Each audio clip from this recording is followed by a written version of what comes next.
Hello दोस्तों, ये चीज़ तो हम सब लोग को पता है कि हमारे इस यूनिवर्स में कोई भी प्लेनेट हो, वो हर एक प्लेनेट का अपना एक ऑर्बिट है ही, जिस फिक्स ऑर्बिट में रह के वो अपने स्टार का रिवॉल्यूशन कंप्लीट करता है। और हर एक प्लेनेट का एक पर्टिकुलर ऑर्बिट है जिसके अंदर अगर कोई भी दूसरा एस्टेरॉयड या सेलेस्टियल बॉडी आता है तो वो या तो अपनी ग्रेविटेशनल फोर्स से अपने अंदर खींच लेगा या उसको अपने रास्ते से बाहर हटा देगा।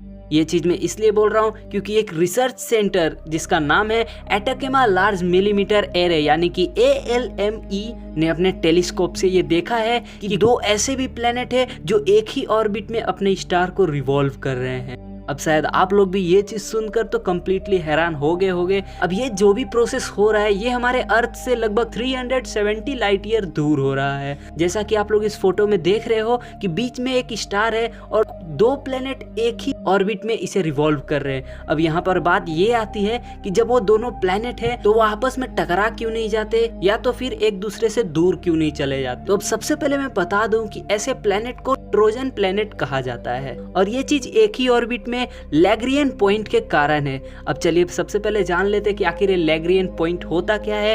तो ऐसा समझिए कि कोई भी एक स्टार और प्लेनेट के बीच में कुछ ऐसे पॉइंट्स होते हैं जहां पे उन दोनों का ग्रेविटेशनल फोर्स बिल्कुल इक्वल लगेगा, जिसके कारण कोई भी चीज अगर उस पॉइंट पे रखा जाए तो बिल्कुल न्यूट्रल के जैसे काम करेगा, यानी कि वो ना ही प्लेनेट की तरफ अट्रैक्ट होगा और ना ही स्टार की तरफ। और ये लैग्रेगियन पॉइंट हर एक प्लेनेट के पास होता है। जैसा कि हम लोग जानते हैं हमारे अर्थ के पास भी ये लैग्रेगियन पॉइंट है।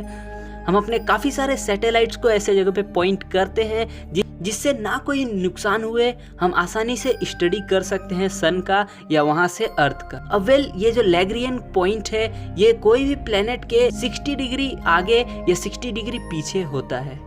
अब बात यहाँ पे ये आती है कि एक टेलीस्कोप धुंधले से इमेज से ये तो साबित नहीं हो जाएगा कि कोई दो प्लेनेट एक ही ऑर्बिट में हो। इस फोटो को देखकर ये भी मानना है कि शायद कोई एक प्लेनेट होगा और जो दूसरा हमें दिख रहा है प्लेनेट के जैसा स्ट्रक्चर वो एक डस्ट क्लाउड होगा, उससे ज़्यादा कुछ नहीं, जिसका वजन हमारे 2 मून के बराबर होगा और उससे ज़्यादा कुछ नहीं, जो कि हमें दूर से देखने पे कोई गोल सा प्लेनेट दिख रहा है।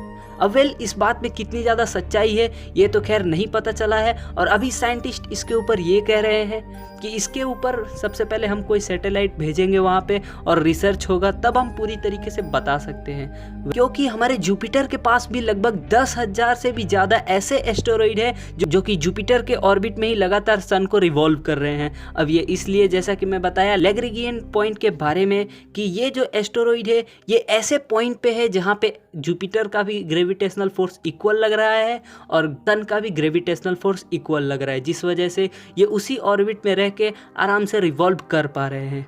एक साइंटिस्ट जो कि कोलंबिया इंस्टीट्यूट से बिलोंग करते हैं, उनका नाम है डेविड केविन। उनका ये दावा है कि अगर ये चीज़ प्रूव होता है यानी दो प्लेनेट रिवॉल्व करते हुए एग्जिस्ट हैं तो इसे स्टडी करने के बाद हमें ये चीज़ में और भी ज़्यादा गहराई से समझ हो जाएगी कि आखिर कैसे कोई भी प्लेनेट फॉर्म होता है। अब आप लोग को क्या लगता है, क्या ये दोनों सच में कोई एक धूल का बादल है सिर्फ, या ये दोनों सच में प्लेनेट है? मुझे अपनी राय ज़रूर से कमेंट करके बताइए और मैं नेक्स्ट वीडियो में आपको ऐसे इंटरेस्टिंग सा फैक्ट लेके आऊँगा। तब तक के लिए बाय। और अगर आपके मन में भी कोई भी यूनिवर्स के रिलेटेड क्वेश्चन है तो मुझे कीजिए कमेंट।